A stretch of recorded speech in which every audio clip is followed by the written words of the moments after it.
What is up, you guys? Welcome back to another video for the 12 days of Wolfmas. This is day 7. We're currently up $2,700 through 6 sessions, and that's all going into your pockets. All you gotta do is be a subscriber, so hit that subscribe button. Leave a comment down below why I should pick you.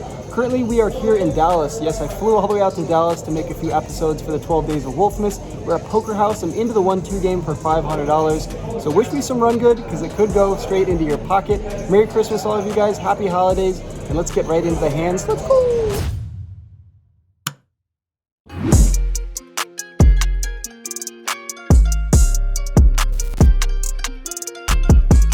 In Dallas, we meet up with some familiar faces, Jack, Rosie, and Gil. Our goal is to take their chips and give them to you guys. I feel like Robin Hood. We hop into the Texas-sized 1-2 for $500.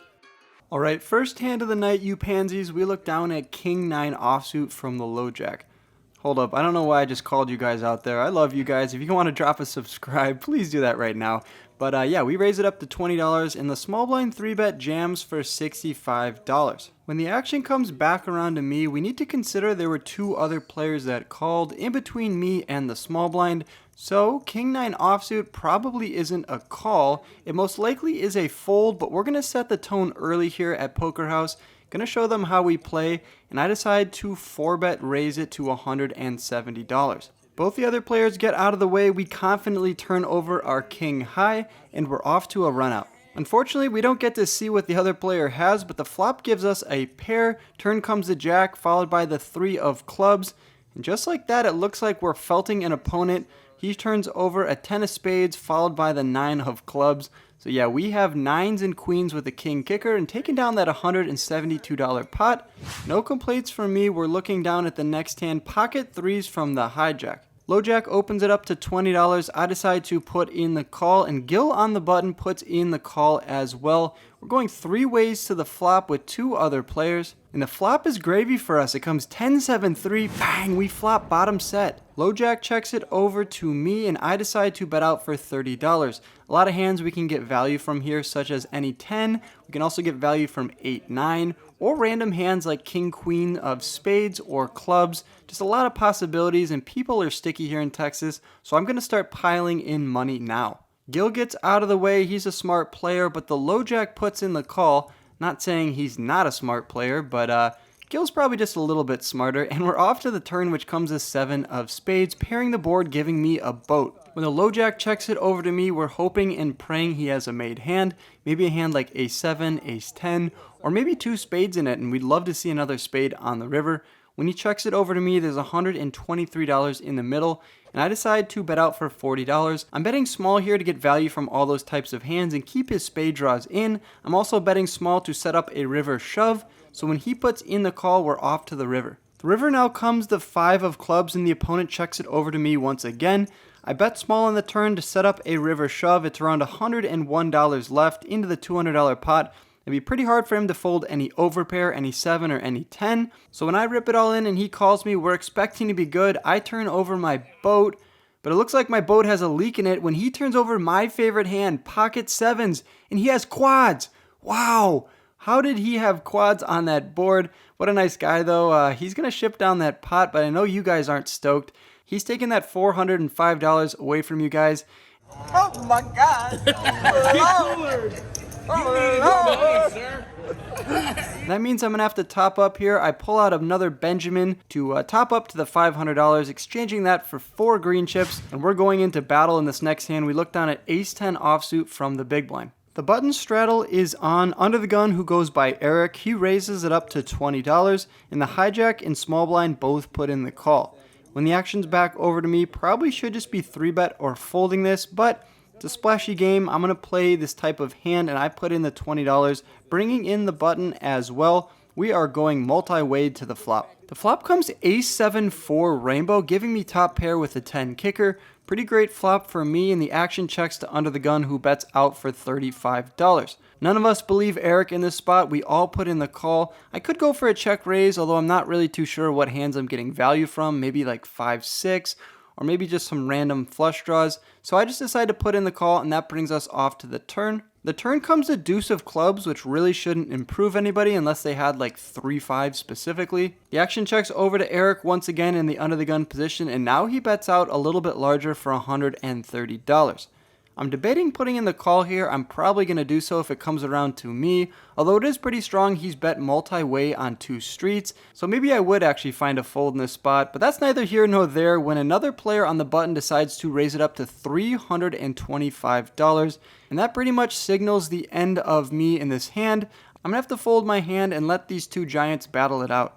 Eric ends up going into the tank, so we're going to see what happens here, and he ends up folding, turning over ace-king, and the button later says he has pocket 4s. So yeah, we were absolutely screwed there. We had ace-10 against ace-king in bottom set. That's not a recipe for success, but luckily I feel like I lost the minimum in this hand, and the next hand we're going to try to win some money with is ace-5 of clubs from the hijack.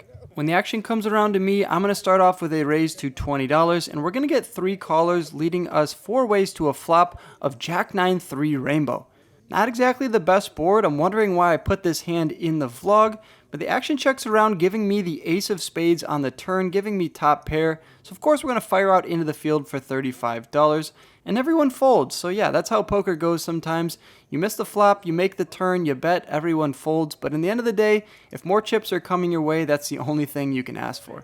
I wanted to announce the launch of my training course with my buddy Alvin. The whole purpose of this 12 days of Wolfmas is to give back to you guys, and another way I'm doing that is by creating a training course that should be valued at $500 or more and only making it a tenth of the price for $50. With that, you're going to get tons of hours of GTO solves. You're going to get a lot of tips and tricks from Alvin that he puts into his $700 and $800 courses. And yeah, because I'm partnered with him, I made it $50 for the pre-sale up until Christmas. After that, it's a cool price of $69, but no memes here. It's actually great value. I can't believe he decided to do it with me. And I'm pretty stoked to give it away to you guys. I'm going to pick a few people to give it away for free. The rest of you guys should definitely consider getting it for $50 and lock that price in now. I also go over some of my vlogs with him, and he dissects my mistakes. And there's a lot of Q&As that I did from my Instagram poll, and he goes over them with you, like how to manage your bankroll, how to play in certain spots, how to play small blind versus big blind. A lot of value there. Go check the link in the description to pre-order that for $50. And thanks for all the support, you guys. Now let's run it up for you guys. I'm going to give away a ton of money. All right, $700 now in my stack. I'm under the gun, and I raise it up to 20 with a beautiful king-queen offsuit. We get 3 callers. That means we are 4 ways to a flop, which gives us to pair queen 10-10 with 2 hearts. Additionally, I do have the king of hearts in my hand. I decided to bet out for $25. I think you could also be checking here, considering there are a lot of draws out there, and there are 2 10s. Obviously, any 10 has me beat. When I bet out for $25, Eric in middle position puts in the call, and he's the only one to do so. So we are heads up out of position to a turn, which actually is a great card. It comes at 10 of diamonds, gives me a boat. So I guess we're chopping now against hands like queen jack, queen 9, queen 8, but it makes it a little bit less likely he does in fact have a 10. For those reasons, I decided to check it over to Eric. If he has a 10, I want to keep the pot small, but if he has a queen, I'm pretty much chopping against all those, so not really too worried about getting more value. He decides to check behind, which is interesting, and we see actually a great card on the river. It comes the king of diamonds, giving me a better boat. I really like this card because, like I said, all those queens that he has that we were chopping against, we're actually now beating. And I'm not too sure if he's going to check behind quads on the turn. He'd probably just bet and try to pile more money in and set up a river jam. So I'm pretty sure I have the best hand at this point. And when you think you have the best hand, you want to put a lot of money in. And I decided to bet out for $115, looking to target all of the queens in his range that just don't believe that I have king-queen. Eric's a fun player. I played on the Poker House live stream with him once before. He wants to make the vlog, and he decides to raise it up to $300. Now, alarm bells are definitely going off in my head. When somebody raises on the river, it's usually not a bluff. So what does he have here? Sure, he could have a 10. He could have a king, but we're chopping against that. A queen we beat now, and so it's really hard to find a lot of hands that he would have me beat here with. Maybe aces, but he just called me pre-flop. So yeah, at the end of the day, I decided to talk myself into the call, not believing he does in fact have a 10. And he actually does. He turns over ace 10, and he's going to scoop that pot. His check on the turn got him paid with his ace 10 offsuit, and that $732 pot is going his way. And to make matters worse, I put a bang sticker on him earlier, and he's going to give it right back to me. Okay. so I think you got something there. Just do it already. All right, we top up an additional $300. We got to get to work here to keep the streak alive, see if I can make some more money for you guys. I rebuy for $300, and I'm on the button and look down at a suited ace, so I raise it up to $15. A player in middle position who was a limper, he decides to re-raise to $32. I'm going absolutely nowhere, and I put in the call. Just a little 4-1-1 for you guys. The player in middle position, he was a newer player. Probably, if I had to guess, might not have played more than 10 times in his life live. So yeah, we're heads up in position against a newer player, which I gotta like my chances of winning in, and I like him even more when the flop comes King 8-7, bang, we flop the nuts. The ace high flush against a novice player, and he leads out into me for $30.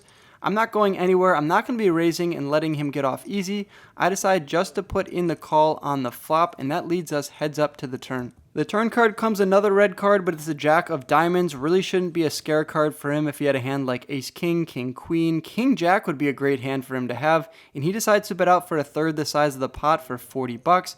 Like I said on the flop, I'm going to let him hang himself. I'm not going to raise, just going to call here and let him blast off on the river. And we're off to the river in a $207 pot, which doesn't change anything, coming the 3 of clubs. But now middle position decides to check over to me. Definitely not what I wanted to see. I'd love for him to bet another $100. I could rip it in his face, and he'd be in a tough decision. But when he checks it over to me, now I have a tough decision. How big do I have to bet? I decided to go for a sizing of $115, and he doesn't wait more than 10 seconds before going all in. And of course, I'm going to snap call with the nuts. I'm not exactly sure what he check raised all in on the river with, but we're going to find out. And he's going to turn over ace king of diamonds. So yeah, he check raised the river in that spot. Probably better just putting in the call there, guy. But yeah, we're not complaining, and I hope you guys aren't either. $467 more dollars coming our way. And the rebuild process is on. Always a great feeling when the player leaves the table and you just see the dealer shipping over the chips. No complaints from me. 3 hands to go, we look down at 10-7 of diamonds from under the gun, and I raise it up to $15. We're going to get 4 callers. That means we are 5 ways to a flop, which gives us a pair. It comes Jack, Jack, 7 with 2 hearts. I decide to bet out for $15 into the field, and the small blind puts in the call. That leads us heads up to the turn, which comes the 4 of spades. Small blind checks it over to me for a second time. I'm going to go for value again against any hand like 8-9, 9-10, maybe a hand like ace-5 of hearts. So I decide to bet out for $40 into the $92 pot. The opponent folds. We take down another pot, bringing some momentum our way. Hopefully we can book that elusive W. Well, it's not too elusive. I'm 6 for 6 on the Wolfmas challenge, and I'm going for 7.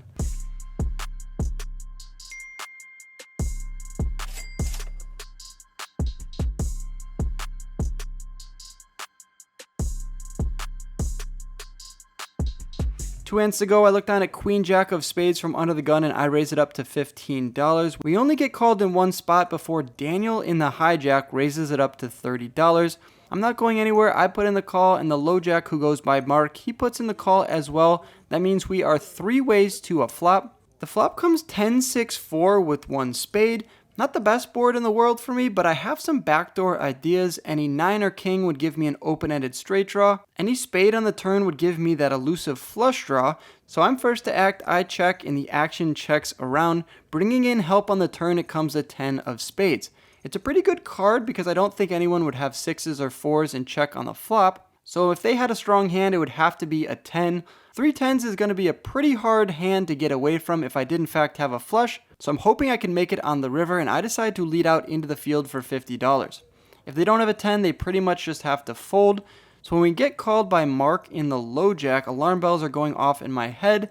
But we're only going heads off to the river, which is an interesting spot to be in. And it comes the 10 of clubs, putting 3 10s out there. So now any pocket pair has a boat, any 6, any 4. But we're just left with queen high, and we find ourselves on the river in a dilemma. Checking here almost certainly will have us lose the pot. Betting here could get a lot of hands to fold that have me beat. For instance, if he has a hand like ace-5, ace-3 of hearts, he would have called on the flop and turn, and then he would fold the river.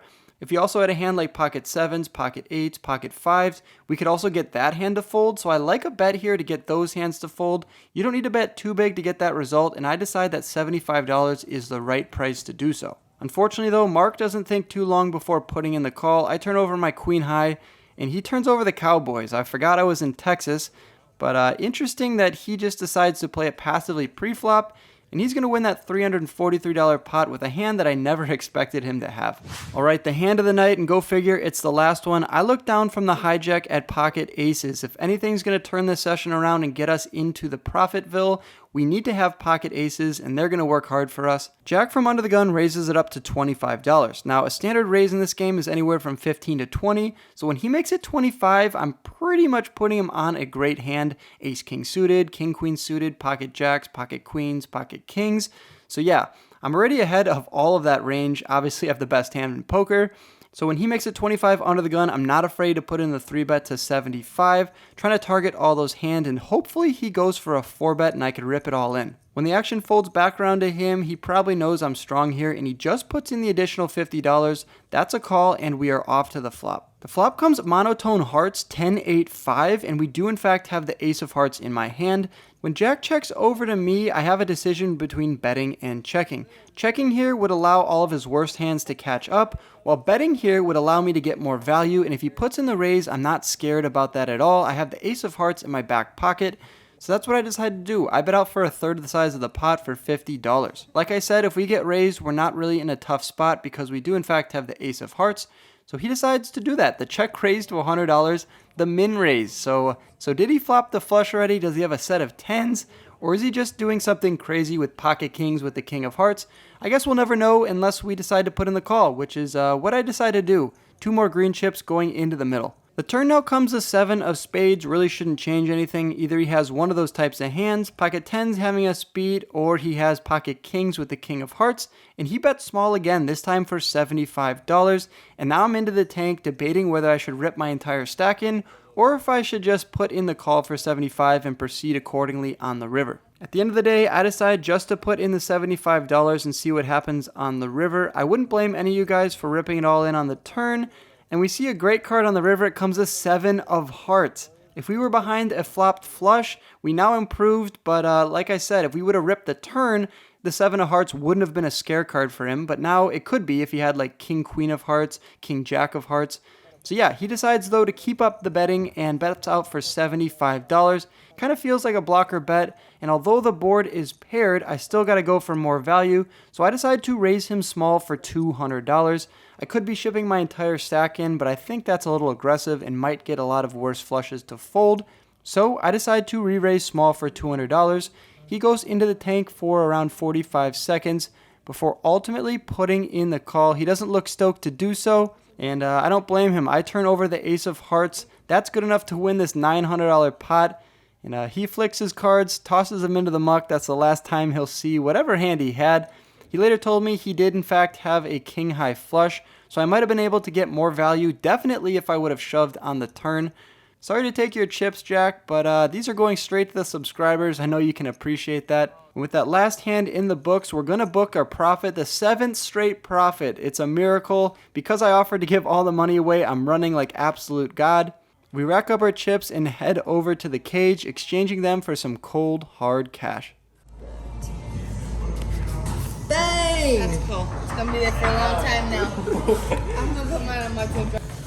All right, you guys, we got the drip, we got the chips thanks to this guy. 2 for 2 with giving me money for you guys. Can't beat this guy in any pots. He sucks out on me with aces. Yeah, aces. I mean, that's the only hand I play, so you gotta put me on it. He's in there over here. So we got into the gift for $500, top up additional $400, in for $900, out for $1,027. It means we made an additional $127 for you guys, which means we're almost at $3,000, which was the goal. Thanks to this guy. Yeah, happy always to give the subscribers money. That's your guys' money. Take care of it. Enjoy. Go, if you guys want to win some of that money, make sure you hit the subscribe button. Go cop one of these bucket hats. Come out here to Poker House Dallas, say hi to these guys. Best action in Texas.